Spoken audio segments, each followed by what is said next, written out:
and welcome to the first ever Security Journal Americas podcast. Thanks so much for joining us today. I'm your host, Victoria Reese, and I'm the editor of Security Journal Americas. Today, we'll be discussing crisis management and the different ways of thinking about this topic. I'm very excited to be joined by some experts in this field. So before we delve into the conversation, let's get to know our guests today. First up, we have Michael Gibbs, Principal at Global Insights in Professional Security. Mike, could you tell our listeners a bit more about yourself, please? Sure. Thanks, Victoria, and thank you for having me on the show. As you said, I'm principal at Global Insights in Professional Security, and that's a strategic advisory and content creation consultancy that leverages my background in security, law, journalism, research, and association management. I sit on the boards of several security nonprofits and corporations alike. Previously to my current role, I served as ASIS's first chief security officer with responsibility for crisis management, as well as Chief Global Knowledge and Learning Officer, responsible for publishing and content, educational programming, certifications, standards and guidelines, and the CSO Center, which I created for ASIS. I was also the editor and publisher of Security Management Magazine before that. And some career highlights: I was honored to have been awarded the Outstanding Security Performance Award for Security Consultant of the Year in 2022, and being named IFSEC's Most Influential Person in Security Thought Leadership that same year. So thank you for having me. Thank you for joining. And yeah, sounds like all of that's kept you quite busy. So I'm sure you'll have a lot to share on this topic. We're also joined by Christopher Stitt, who is the CEO of Crisis Lead. Chris, would you mind telling us a bit more about your background? Yes, thank you, Victoria. And again, I appreciate the opportunity to be here and be part of this pretty impressive panel that you've got here. Um, as you said, my name is Christopher Stitt. I am a certified emergency manager from the International Association of Emergency Managers. And I spent a little over 20 years with the U.S. Department of State's Diplomatic Security Service, where I was engaged in global security, crisis management, continuity of operations, um, all over the world. Had a number of overseas tours. My last position with the government before I transitioned was as the deputy regional director for the Americas, um, North America, South America, and the Caribbean, overseeing security programs at all of our embassies and consulates throughout that region. So I really look forward to having this discussion today. And as I've started to transition out of the government and I've formed Crisis Lead, my goal is to bring some of the knowledge I've gained and the skills that I've learned that are applicable to the private sector, and see if I can help benefit those companies out there as well. Absolutely. I'm sure there'll be some very valuable advice that you'll be able to share. So thank you so much for joining. And we also have RC Miles, who is the Global Director of Safety and Security at the AIDS Healthcare Foundation. RC, could you also tell us some detail about yourself? Well, again, thank you for the invitation. And you're right, Christopher, this is a really impressive panel. I suddenly feel slightly overwhelmed. My name is RC Miles. I am the Director of Safety and Security for the AIDS Healthcare Foundation. The AIDS Healthcare Foundation is the world's largest nonprofit in the HIV/AIDS space. We take care of, provide services to 1.8 million patients in some 45 countries, and I'm responsible for making sure to accomplish our mission. For us, what that means is our goal is to keep our people and our facilities safe so that our employees can take care of the patients.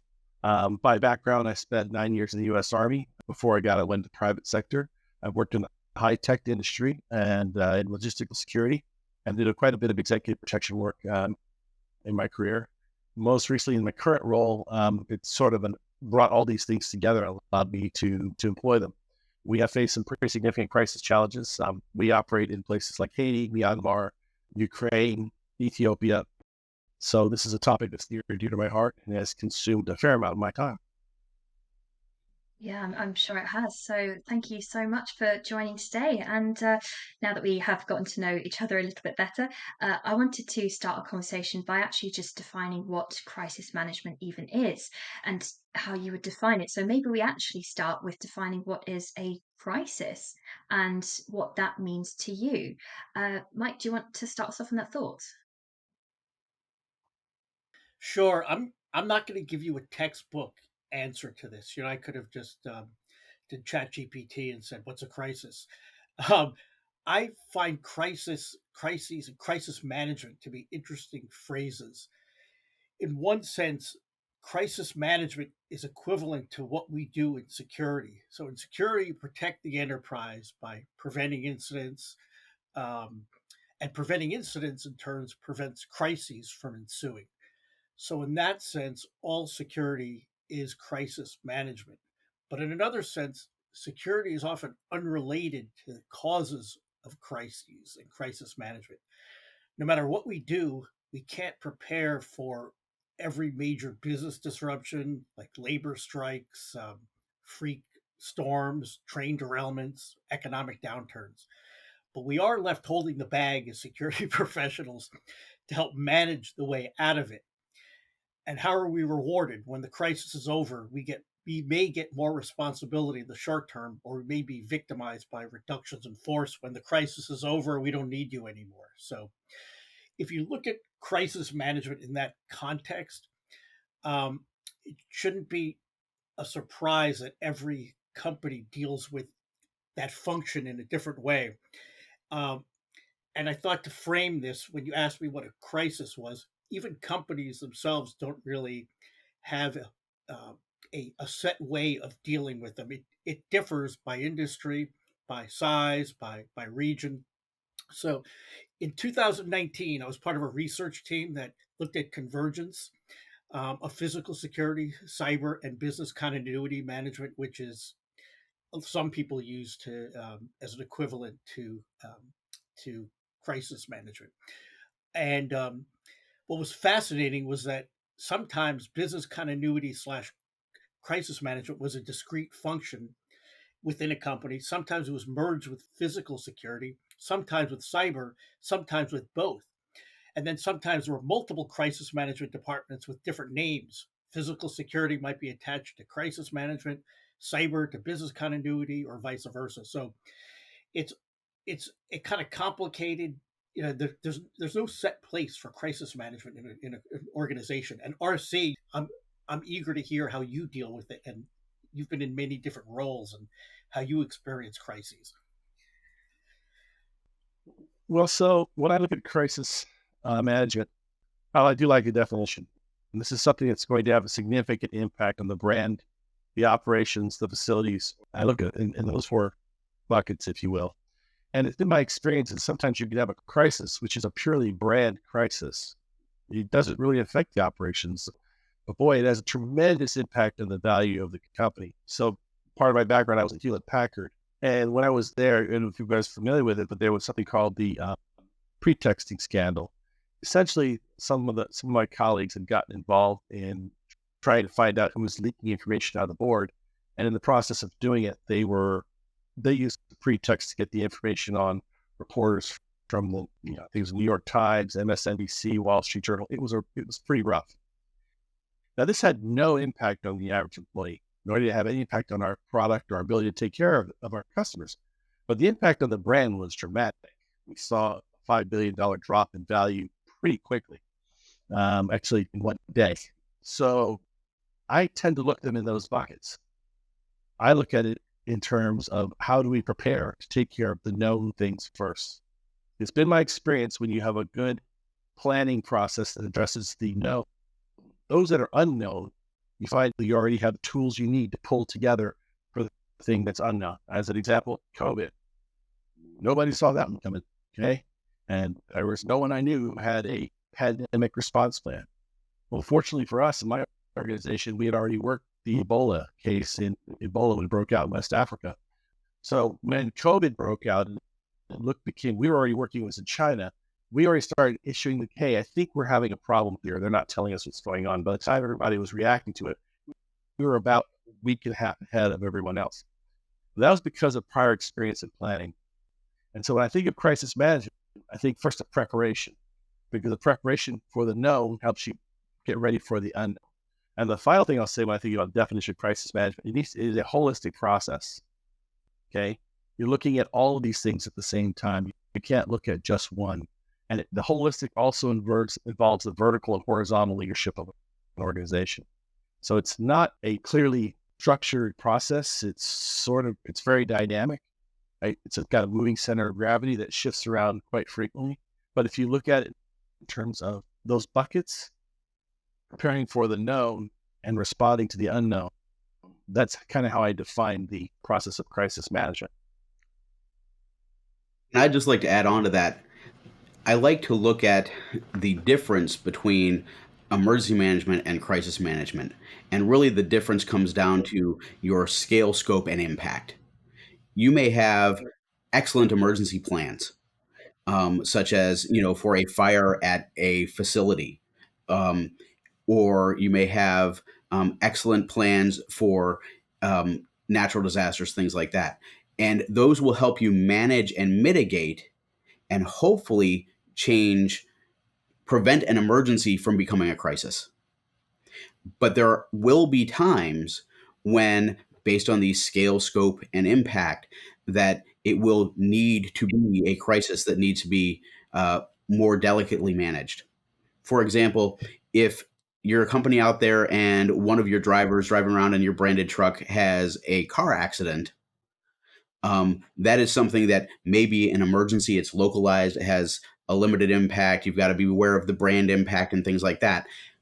The flip side is, what if your CEO is out driving around and is in a car accident?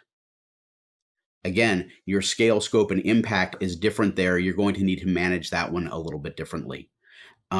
Same thing with if you have a fire at a less essential facility, such as a warehouse, and you may have a loss of materials, you may have some property damage, things like that. You've got an emergency that can be managed. But at the same time, if you have that same fire at your key node data center that then causes a massive disruption to all of your operations, now you've got a crisis. And as RC pointed out, if you can get those basics right, if you can plan for the smaller things, you'll go a long way towards being ready for the larger things. Absolutely. So, I mean, obviously, now we've kind of defined what crisis management is. What threats are out there that require crisis management to be a thing in the first place? We've covered a few there, I think, but I mean, there are so many more things to take into consideration. Arcy, you mentioned there about the knowns, but then also the unknowns. So that's something else that I'd like to tackle today is how do you even begin to prepare for the unknowns? Well, you start with the knowns. I know I keep saying that. You start with that which you know. So what I found is that the first thing you start with is really having a solid, first of all, a solid understanding of what crisis management is and business continuity, which they are different, and understanding what the processes are for managing things. When I look at something that becomes a crisis, typically it can go straight to a crisis. Typically what you start with is an emergency.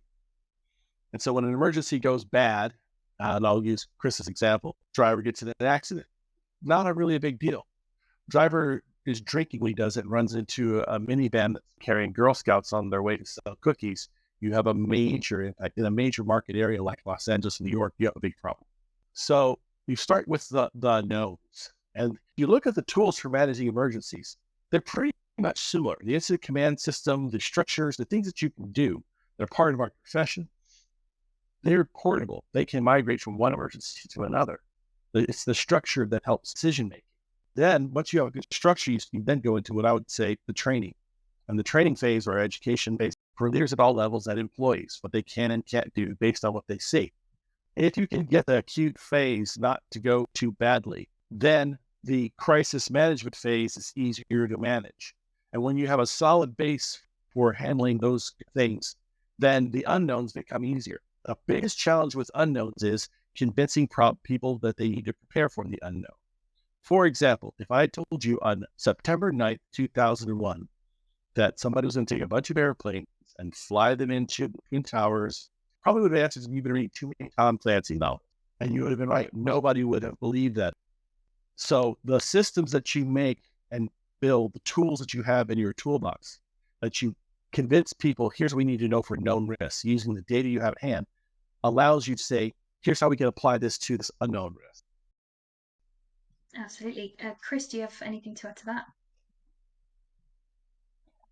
I do. And so, as RC brings up, having a scalable structure is incredibly important for crisis management, be that ICS or a similar structure, ensuring that you've got your crisis management teams and that people know what their roles are and that people are aware of what roles they may need to step into because someone else is either unavailable or either temporarily or permanently.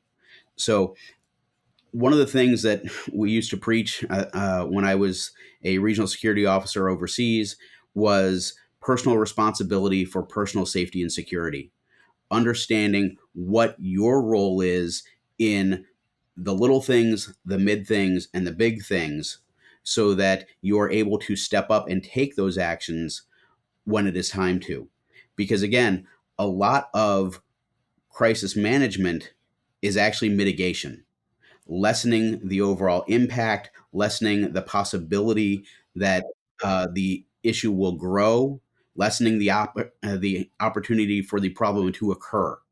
So, a lot of that comes down to the socialization and the culture that you're working within, so that you can make sure that people know what steps to take when they see something that may become a problem, or what steps they need to take when they're called and said, hey, we're activating the crisis management team.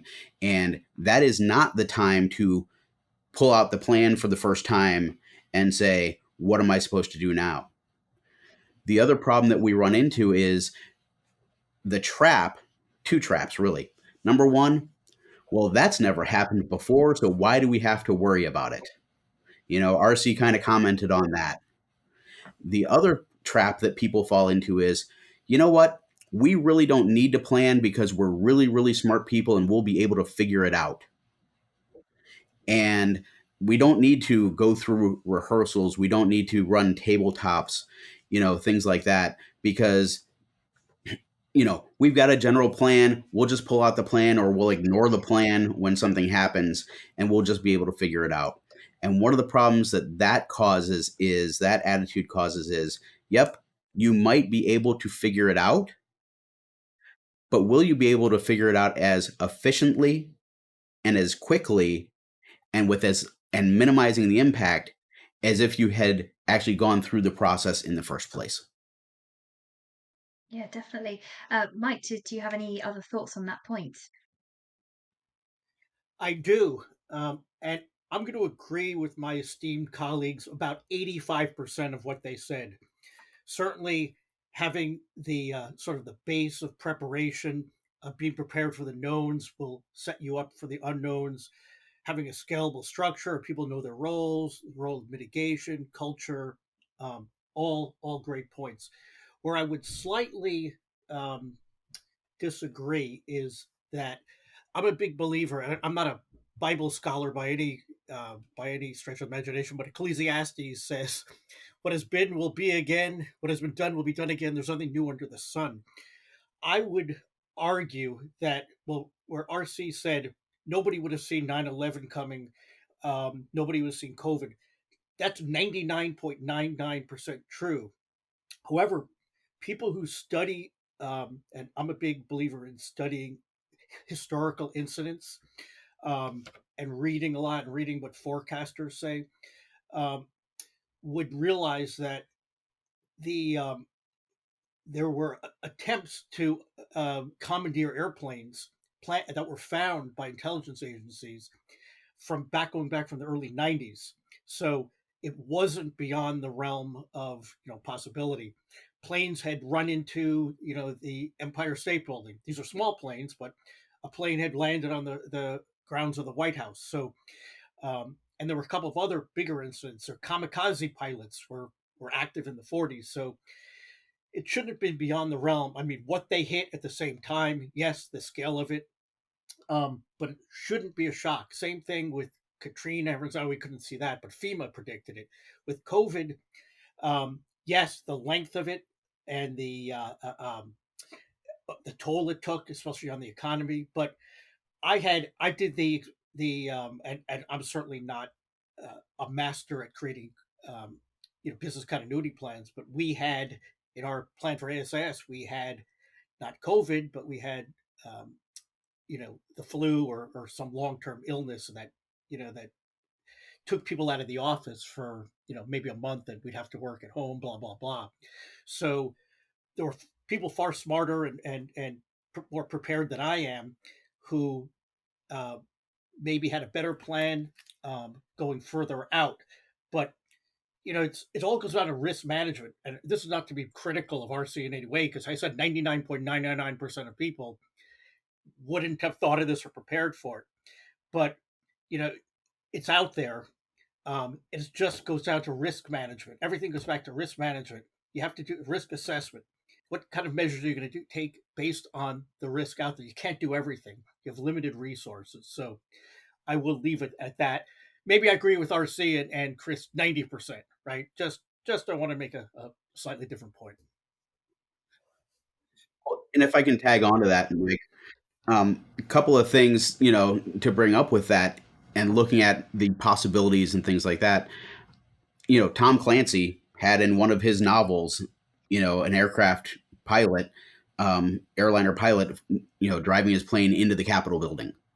So using some of these other, yes, it's fiction, but you got to ask yourself, could it happen? That's one of the reasons I, enjoy a lot of fiction, because it gives that expansion of the imagination that allows you to think more broadly of, all right, what would that look like? What could happen? The other thing that happens though, too, we talk about the pandemic and wow, nobody saw that coming. Actually, a lot of people saw it coming, but there was another trap that people fall into, which was, well, we thought it was going to happen with SARS and it fizzled out. We thought it was going to happen with H1N1 and it fizzled out. We were able to contain it. We were able to, and we'll be able to do that this time too. It won't be that bad. Right? So you get that trap of experience of success, that you fall into, and therefore you fail to properly plan, use that broadened imagination to plan for, well, what would it look like if the next one is the real one? Especially since the media went crazy, right? Like SARS, and then everyone's like, oh, nothing happened, so nothing's going to happen the next one. Yeah. Exactly. Yeah. The truth is that in the fruit of victory lies the seeds of your next defeat. And the converse of that is, in the fruit of your defeat lie the seeds of your next victory. That is, people don't actually learn the lessons that are the negative. They just take the parts they like and go on. I will say this, I'm going to come back to it. The biggest challenge that I see when we talk about all these, I don't want to call them black swan events because they keep happening. The biggest challenge that I see is not that we can't see them. I have my degree in history. I study this stuff all the time. It was very easy for me to look at what was happening in Ukraine and say, this is going to be an invasion. Nobody puts 100,000, 150,000 soldiers on the border as a training exercise. The fuel costs alone are just astronomical. Nobody wanted. The challenge was, and the challenge always is with these things, is the credibility of us being believed by the key leadership. We can see it coming. The U.S., there were naval intelligence folks that saw the Japanese are going to attack us. We're just not sure where. But convincing the leadership of that is a different story. Now, this is where we've had success. We use our intelligence process to keep them informed about things. That creates credibility. Credibility is what gives you the power you need to be able to get the influence, to get somebody to actually listen to you and say, I think we have a real problem here. Here's why. We came down to COVID. We've been working with our folks in China for a while. And the Chinese team was very, they were seeking help. They were looking for PPE. They were trying to be honest with the full understanding that you're talking about the People's Security Bureau, so be careful. But it was very clear to me early on, there's something really wrong here. And when I went to my senior vice president, I think we need to start acting right now. That triggered immediate response. But that only occurred because we already had a reputation with the leadership. Same thing with Ukraine. They actually, for the most part, really didn't believe me. They're not going to do it. Nobody wanted to believe the Russians were going to invade. Not even my Ukrainian employees. And even when I was briefing them on, this is how the Russians will attack when they attack. And when I went and saw them this past March, that's the first, how did you know? I said, well, first of all, it's my job. And second of all, it's kind of obvious to anybody who's ever actually been in the military saying, this isn't a joke, they're coming. So the challenge here is not only the issue of having the imagination, which I fully agree is absolutely true. I read that book, by the way, Chris. It's one of my favorites.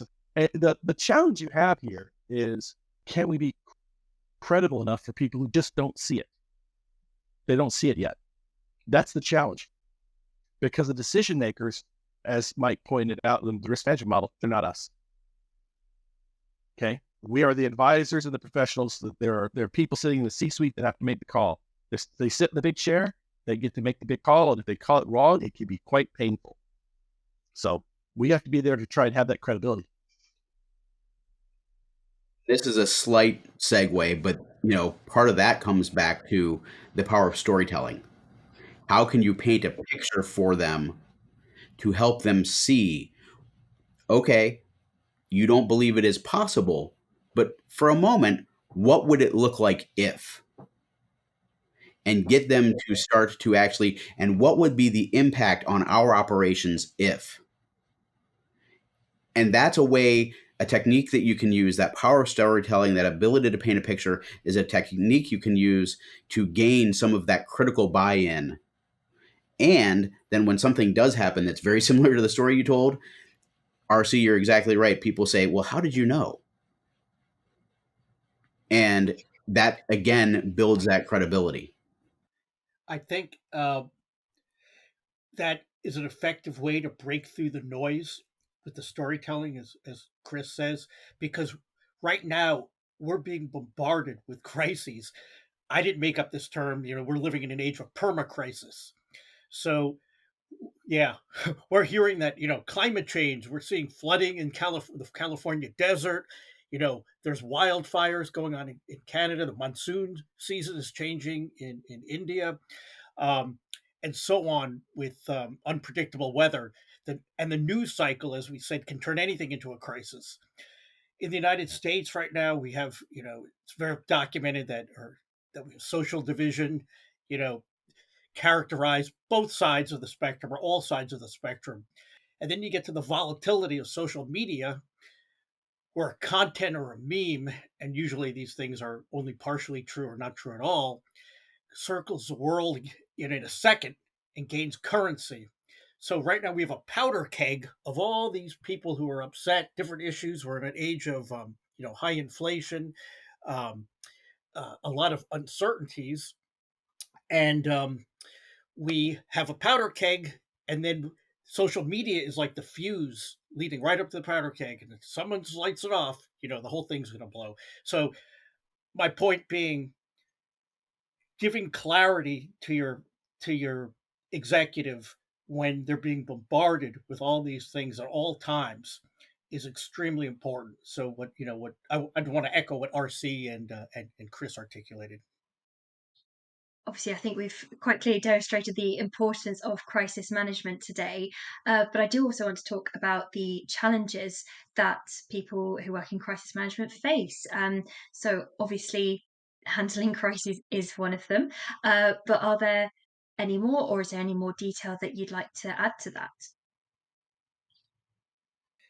I'd mentioned perma crisis. When everything is a crisis, nothing is a crisis, right? I mean, you get crisis fatigue, and you saw it with COVID. People are like, the heck with it. I'm not wearing a mask anymore. I got to get back to real life. So, how do you keep people alert, engaged, situationally aware, motivated, all that stuff, um, you know, to you know, to deal with the real crises? Part of that comes with realistic, valuable training, but that continues to be a challenge. There's not that much out there. Planning is, they say planning is critical for these things. Plans, a lot less so, because nothing ever goes according to plan. Anything you follow, you're going to have to go off the script. Uh, Other challenges: finding and keeping good leaders. As RC mentioned, a lot of these executives haven't faced crisis before. How are they going to stand up in a challenge? And that's a corporate role in finding leaders who can do that. Managing the scale and duration of crises, like we saw with COVID, and went on and on.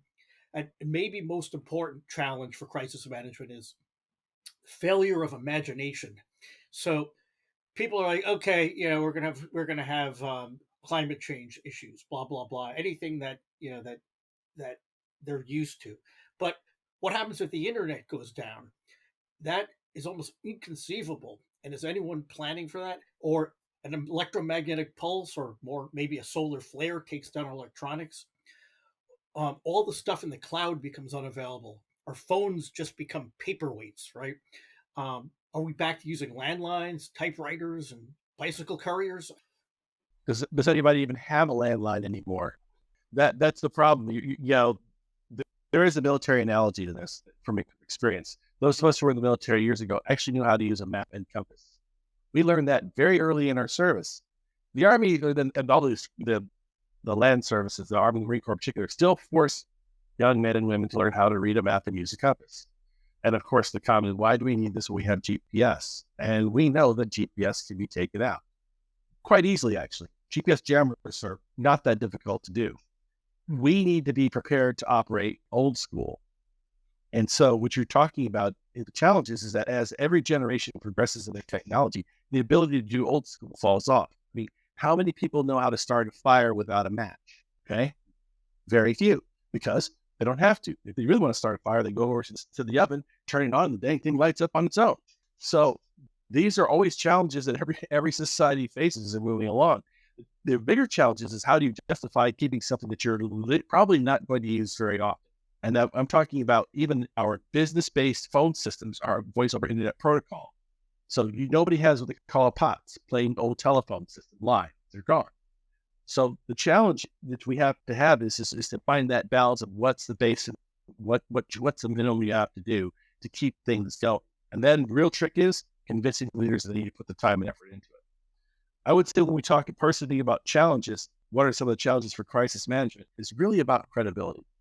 The biggest challenge that personally I see is being credible enough to the leadership for them to understand that what you're saying is at some point something you have to address. If you can't get your voice heard, this goes back to what Chris said about storytelling, about imagination. You can't get your voice heard and being able to communicate that in a way that does not sound alarmist. Okay, but also at the same time, is it minimalist? To find that very tricky balance between the two of them, that's not easy. And that really comes down to a relationship you have with your leadership. And if you don't have that, crisis management becomes very, very difficult to sell. It's just hard if you don't have that. Right now, it's a little easier because, as you all know, we're in a current crisis. But as you look at long term, it'll start to wear on them. And people start, why did we spend all this money on X when nothing ever happens? And that's the kind of language you hear, at least from my perspective. That's a challenge. So finding that really clean balance is tough. And that's exactly right. And that's exactly what happened as well. Look at the pandemic. Why do we need this national stock of pandemic supplies?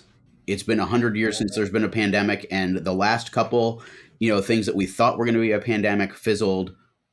We no longer need this. But the next part of it becomes, you mentioned taking the internet down and taking GPS down. Let's look at some of the lessons that are being learned from the war in Ukraine. And one of the fascinating things to me actually is the Russians keep trying to take down the electrical grid.